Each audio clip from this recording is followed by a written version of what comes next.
Axe spotted away, car explodes, boom! Boom goes the dynamite, boom goes A1, eliminated. See you later, Bangladesh team. Was good having you guys. Still, we have to say for A1, it's been a big ramp up for the last few days. They started slow and they've been ramping up really strong, and we talked about it last game, right? How A1, I think, could be very clearly one of the top teams in the next PMGC if they make it there. So hopefully that'll be the case. I'm sure we'll see a lot, especially of Darth Dante. That's the man that he's going to be memeing up next time we're meeting in LAN. He's going to be making a lot of jokes at our expenses. Fnatic Zombies, getting 2 players instantly knocked on down into submission up against BTR's 2 players of Ryzen and Liquid. 2 players that have definitely been stepping up heavily in this event, Liquid 2. Everyone's just pushing their way forward, and Fnatic Zombies are just cruising by, avoiding all of the fights.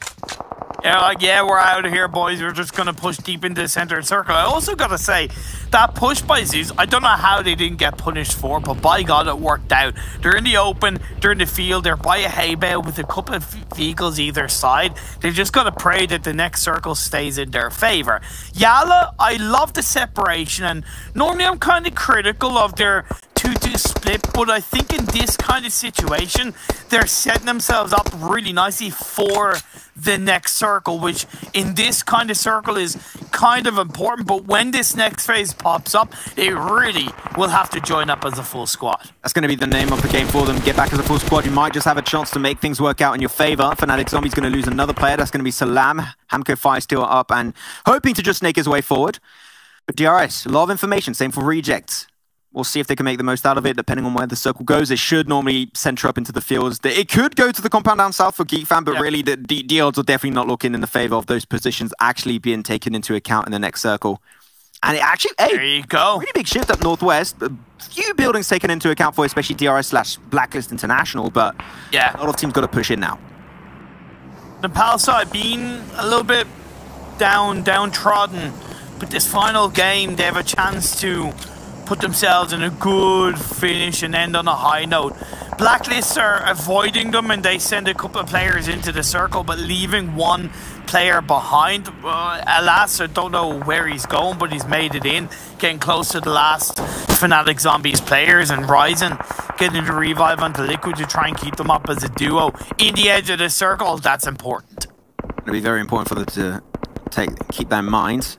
Xavier just going to be cruising by, avoiding Zeus altogether, but Zeus, they seem in like a lot of trouble. This is going to be super hard for them to move away from that position. It is. Geek Fam going to be able to spot one Lamborghini, bites the dust. Rest of Xavier just continue by. I'm sorry, mate, they just can't go and save you out. This is not going to be a saving soul to Lamborghini. They just can't afford to do that this time around. Oh my God. They're going to try and just huddle up into a position to the circle itself while keeping information, while Reject is just right above them. A few nades and that's done for Xavier. I don't know what Divine's doing. Cero's knocked down, which, look, fair enough, because there's a whole cluster of teams and players around this area and the southern edge of the circle out in the open, just trying to use your boogies, your vehicle smokes, give you a level of protection. But DRS, down up on the hills above, just throwing the grenades forward, trying to pick apart the players of Xavier one by one. I thought Reject would be the one to pop those nades, but seemed like DRS were the one to take a little bit more control, trying to take a little bit more kills up in the final moments, but everyone is so spread right now. This is a very hectic way to close off this World Invitational. ZZP just cruising around. Hamco Fire trying to peek out of the smoke, trying to get the fight, but ZZP's going to be dropping on down. He's got the M249. Go for the spray. There's no chance. No chance. Nothing you can do, Hamco Fire. That's it for Fnatic Zombies, eliminated in 11th. But man, the nade game again from Geek Fam gets it done onto ZZP. How is the rest of the team going to deal with that for DS Gaming from South Korea? As they're just going to get picked up one by one. The moment the smokes are gone, it is time for DRS to pick up the kills. BTR, the last 2 players, it was very tricky. They were on the eastern edge of the circle, but Valdez joined in the mix. So did Zeus, and guess who's come out on top of both teams so far? It's the leaders of the pack, baby. Valdez still up as a full squad. Zeus has 1 player left standing. That's Stoll. All the while, Yala did join up as a full squad. They have all the northern area to their control. No one wants to commit to the field. It is horrible. You got so little areas to really fight from. You want to avoid it at all costs. And most of the cars are heavily damaged. It's not easy to rotate with them. Zeus, they're out of the game. That is actually huge. You've got to keep in mind that Zeus were looking so good in the standings. They were in 4th place, and Xavier also just went out. I'm not sure. It is extremely close between these two teams. Who's on top? I do not know. We'll have to see later on with the boys on the desk. They're going to have to give the answers to those questions. They want to get mowed down. Same for Valdez Esports. Not going to find closure with a win, but still we know that they are going to be first at the end. So what a great performance in this World Invitational East for Valdez Esports. But now still got a few teams that are trying to find glory in the finishing moments. As GeekFam pushing himself forward to the hay bale. Pretty good play. Duello comes in, gets a knock into one of the GeekFam players. Japan, South Korea, those two teams are still in the mix of this final game. And when you're talking about kind of the middle of the pack, they're in both 6th and 8th respectively, looking to hold on to those positions. We could see Reject jump up ahead of A1 because A1 went out early. ODS Gaming going to set... Okay, for 1 second, Sport to roll that one over. It seemed like it was snatched away by Loco of Yala Esport.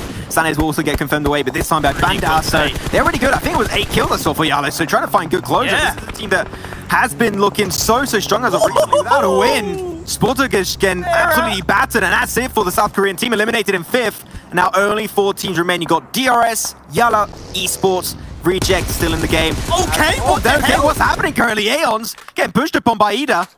And this one gets himself the kill with a barrel, and he's going to swiftly confirm that one.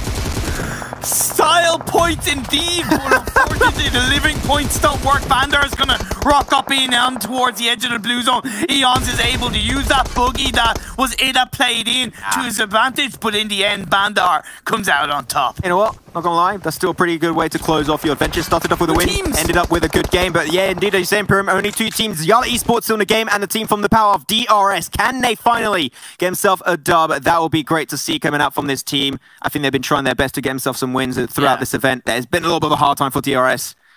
We'll see if they can try and find some great closure. Get himself 1 win. I believe it was on that Sunhog game. A second one would be a good way to end the adventure here for the World Invitational East. Indeed, DRS looking for their second, but down the hill they go. Powerful, it was his birthday yesterday. Happy belated birthday. Can you get a chicken dinner for the greatest birthday surprise? See if that's going to come to fruition. AJ being knocked on down. If the smoke dissipates and still has a good position, the information from AJ could have been strong, but now Bandar's got that tippity top of the mountain under control. They're everywhere. There is no escaping Yala from their current location from which they're fighting. My God! Matthew Ninja had absolutely no clue of what was coming his way. And now that's it. It's going to be 2 players of Yala Esport, Powerful and Bandar. Bandar did have a first aid, going to pop that one up. Oh, DRS got AJ back on his 2 feet. It's a 3v2. DRS from the POW. The Saudi Arabian team of Yala Esport, who will be the one to find closure here for the World Invitational East. Things are slowing down just a tad, but the circle going heavily away the rest of DRS. Powerful has the game-winning position right now. He does, but he's on his own. And Bandar needs to try and really work together with Powerful to coordinate a beautifully played attack.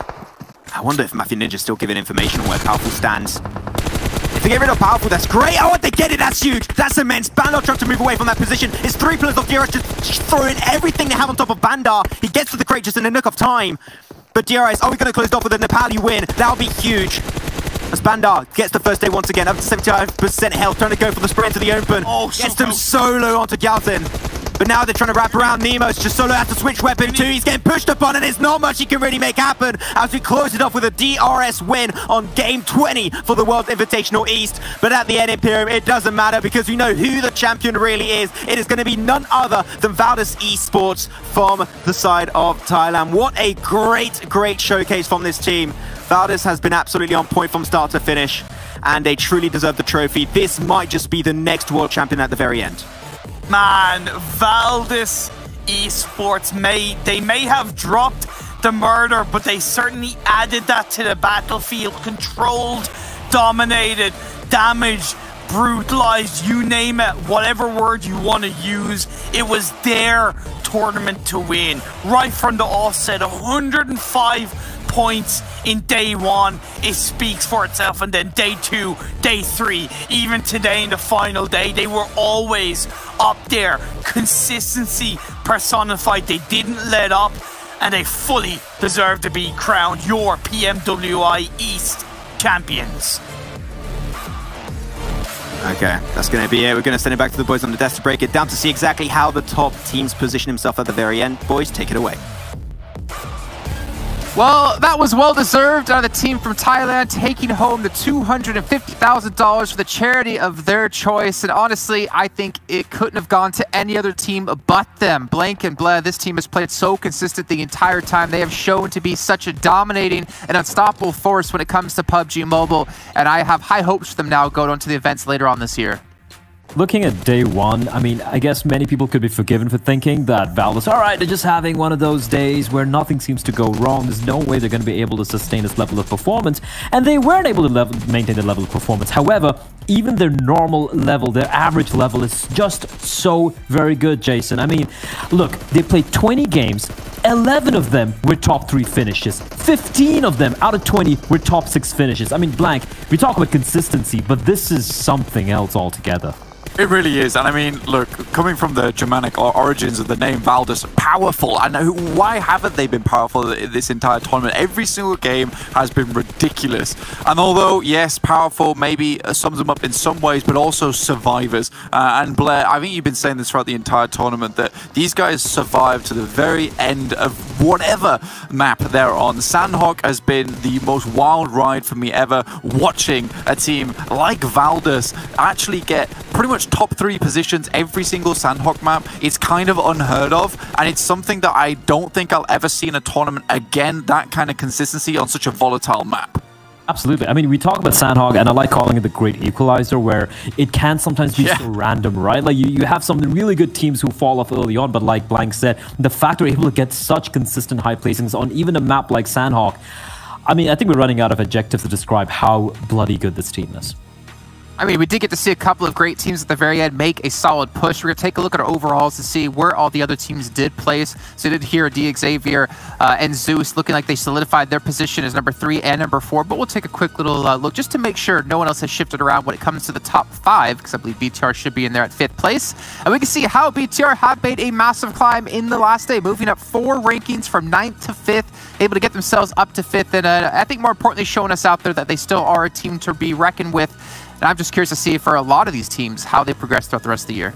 I mean, this is something I was mentioning on day one, which is that, you know, Bigatron might have had a bad day, but I'm always sort of hesitant to be like, count them down and out, because they always seem to spring back right in the nick of time. And getting a 5th place here is going to be a very nice spot here for the Indonesians from Bigatron Red Aliens. Like, they have not been down on their luck, so to speak. It's been a case where, you know, they've brought it back and they can still be very prideful at the end of this, getting a top 5 position. DS Gaming, though, from South Korea. We talked about these guys quite a fair few times, but South Korea being in the top 6 is very important for this country, especially for DS Gaming, because this is not something we see before, and we already know that all the teams towards here in the top 6 side are incredibly powerful. South Korean here is probably a huge wild card for a lot of people they didn't expect, but we got to talk about these top 3, Blair, because they all deserve to be there.